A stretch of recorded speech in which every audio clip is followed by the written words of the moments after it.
Ya, pemirsa, lantas seberapa besar harapan dari penghapusan pembatasan penyaluran KUR ini untuk mendorong percepatan pemulihan ekonomi? Dan upaya apa lagi selain KUR dalam menstimulus pelaku UMKM di tanah air?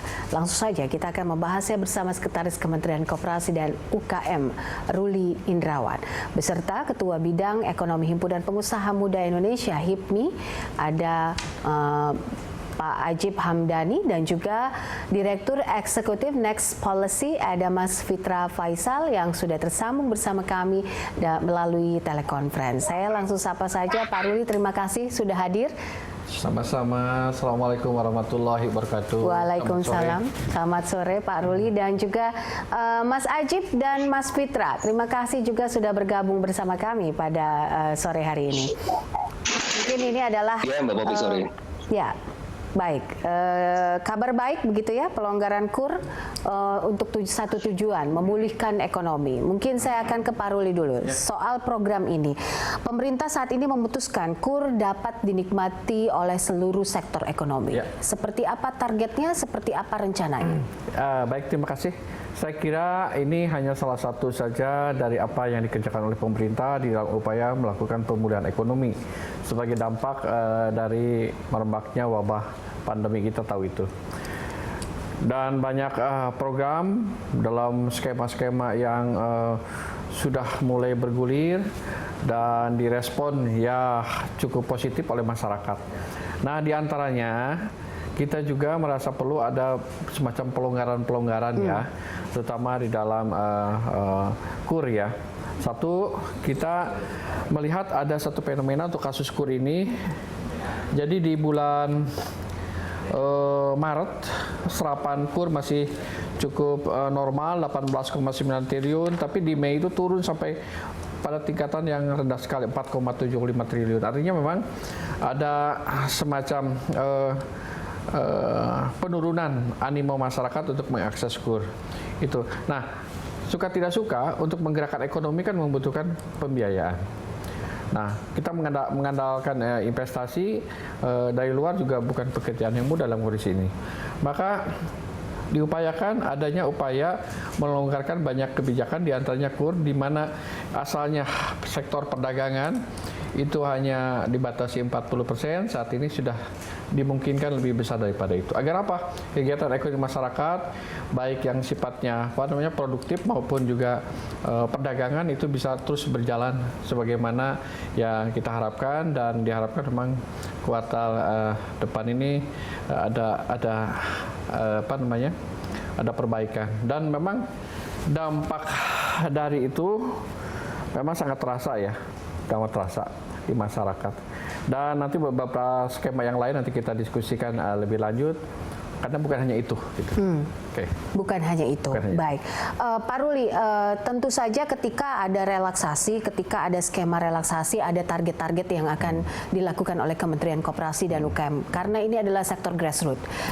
Targetnya seperti apa untuk pemulihan ekonomi? Karena kita tahu kuartal 1 dan 2 tidak cukup menolong dengan kondisi pandemi di tanah air. Antara pandemi dan resesi, bagaimana menyelamatkannya? Ya, saya kira ada dua persoalan penting di dalam upaya pemulihan ekonomi, yaitu bagaimana sisi supply itu ditingkatkan, juga demand juga ditingkatkan.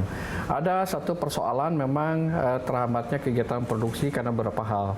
Masalah bahan baku, masalah pembiayaan usaha yang digunakan untuk konsumsi selama kemarin PSBB. Tapi juga ada persoalan lain, yaitu masalah pasar yang masih cukup mengkhawatirkan, yang pasar belum cukup terbuka. Maka di semua sisi inilah pemerintah melakukan perbaikan. Nah, di dalam konteks KUR tentu saja kita sangat berharap bahwa kegiatan produksi tetap berjalan, tetapi juga bukan hanya produksi tetapi juga distribusinya. Karena ini adalah masalah yang kita rasakan, masalah distribusi, masalah marketing adalah masalah yang menghambat kegiatan usaha. Dengan demikian diharapkan secara bertahap transaksi ekonomi secara bertahap juga geliat aktivitas ekonomi di masyarakat kembali normal kembali. Walaupun mungkin ada beberapa hal yang juga harus dicermati ya, terutama tentang persoalan bagaimana kita masih tingginya misalnya ketergantungan kepada bahan baku impor, di mana saat ini juga impor juga kita belum berjalan dengan bagus. Ini adalah momentum yang bagus bagi pelaku usaha untuk melakukan substitusi impor. Dengan kemudahan pembiayaan ini dimungkinkan ada inovasi yang mampu menutupi persoalan tadi itu. Ini momentum yang bagus untuk kita justru memperoleh sebuah jalan agar ketergantungan impor yang sudah sekian lama itu bisa tertutupi. Gitu. Oke, baik. Saya ke Mas Fitra. Sebelum saya mau mempertanyakan keadaan yang sebenarnya di pelaku usaha sendiri. Mas Fitra, seperti apa sesungguhnya kondisi fundamental kita nanti di kuartal 3 atau kuartal 4 2020? Kita tahu bahwa banyak sekali negara yang berada saat ini di jurang resesi. Dan stimulus yang dilakukan oleh pemerintah, khususnya juga koperasi dan UKM ini untuk terus menggerakkan sektor real. Apakah ketidakbagusan kita di perdagangan internasional begitu bisa menjadi satu keuntungan yang terselubung? Ya, Mbak Bopi. Jadi kita harus melihat data beberapa bulan terakhir yang sebenarnya menunjukkan tanda-tanda perbaikan ya. Memang betul di kuartal kedua sudah pasti kita minus. Tetapi untuk menentukan resesi atau tidak, kita harus melihat kuartal ketiga. Dan untuk memasuki kuartal ketiga, kita melihat beberapa data yang sebenarnya cukup baik. Yang pertama adalah inflasi. Inflasi kita di bulan Juni 0,18%. 0,18% ini jauh di atas konsensus para ekonom, bahkan lembaga saya sendiri kemudian memproyeksikan bulan Juni itu deflasi, tapi yang terjadi adalah 0,18%. Ini adalah satu tanda yang baik, artinya dari sisi purchasing power ini sejalan dengan kenaikan PMI juga antara bulan Mei ke Juni. Meskipun masih di bawah threshold, tapi bulan Mei ke Juni mengindikasikan kenaikan PMI yang mana itu bagus untuk industri. Yang kedua adalah dari sisi perdagangan internasional. Betul, memang dalam setidak-tidaknya kalau saya lihat dari bulan Maret, April ya, itu impor terutama impor bahan baku itu sangat turun sekali. Itu juga mengindikasikan memang perekonomian kita yang sedang terconstrain, yang sedang terkontraksi. Tetapi kita juga melihat bahwa di bulan Mei ke Juni, setidaknya di bulan Juni kita bisa melihat bahwa impor bahan baku juga meningkat, dan ini juga diikuti oleh ekspor yang juga meningkat. Nah, ini adalah satu pertanda geliat industri. Nah, tentu kita tidak gegabah juga melihat bahwa kenaikan impor bahan baku ini harus di stop. Saya tidak sepakat. Kenapa? Karena begini, kalau kita men-stop impor bahan baku, ini akan memperlambat ya proses pemulihan.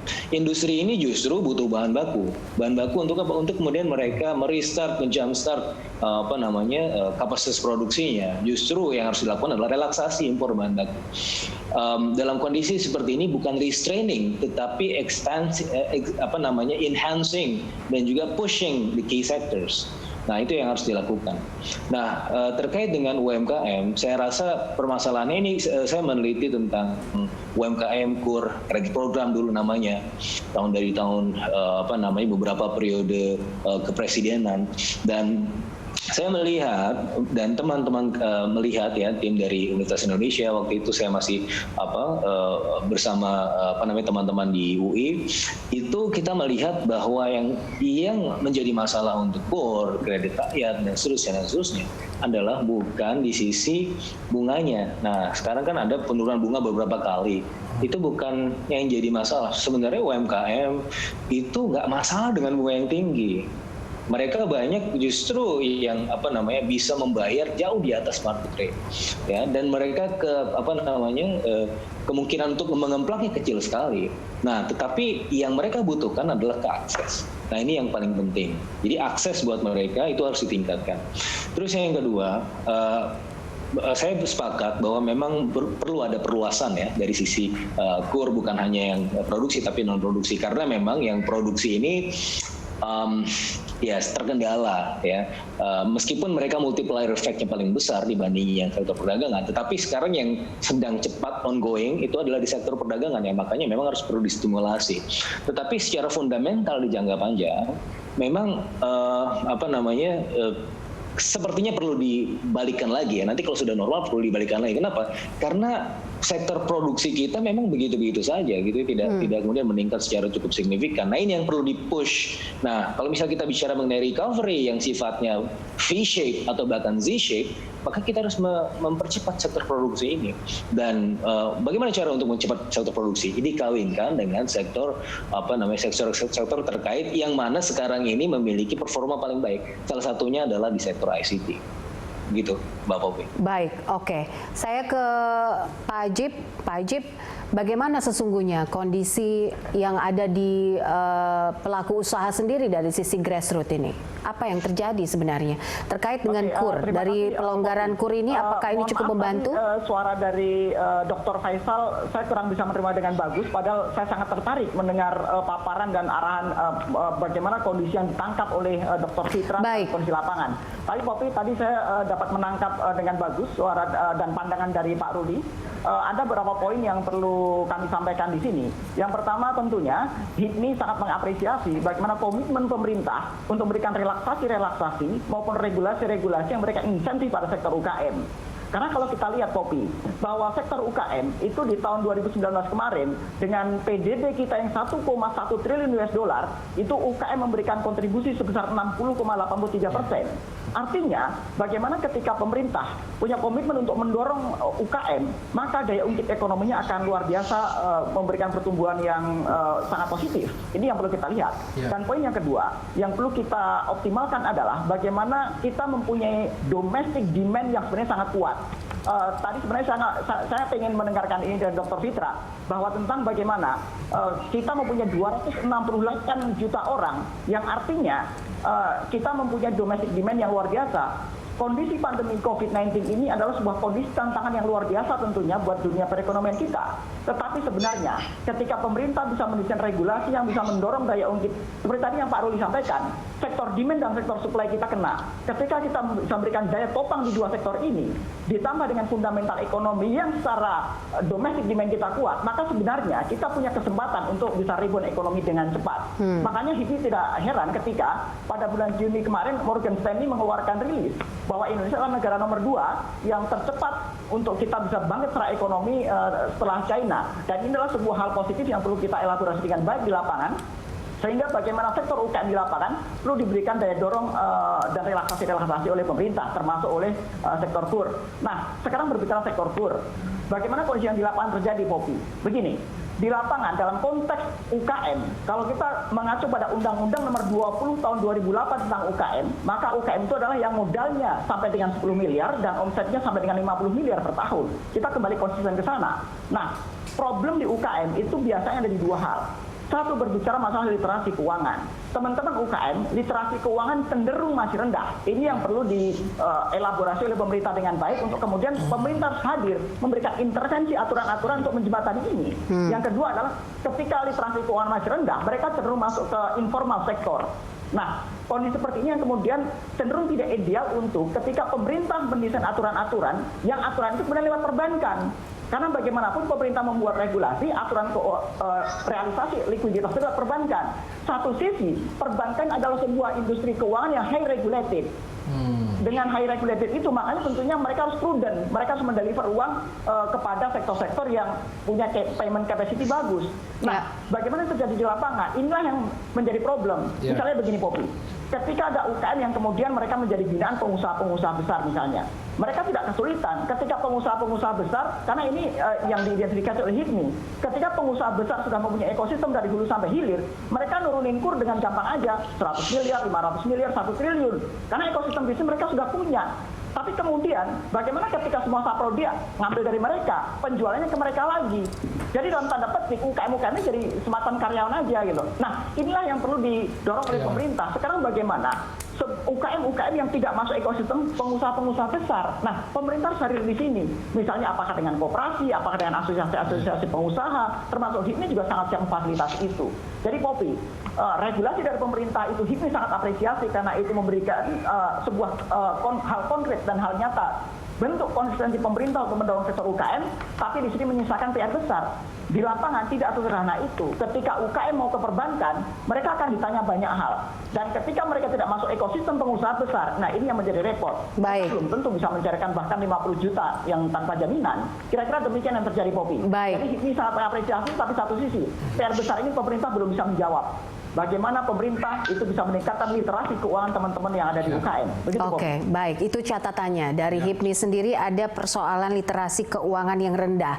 Tapi pelemahan inflasi ini juga menjadi salah satu tanda bahwa kita juga punya masalah dengan daya beli juga ya Pak ya. Dan terkait dengan UMKM ini yang tadi menjadi catatan dari Bang Ajib soal bagaimana caranya supaya pemerintah ini bisa menaikkan domestic demand. Kita akan bahas usai jeda, pemirsa, tetaplah bersama kami.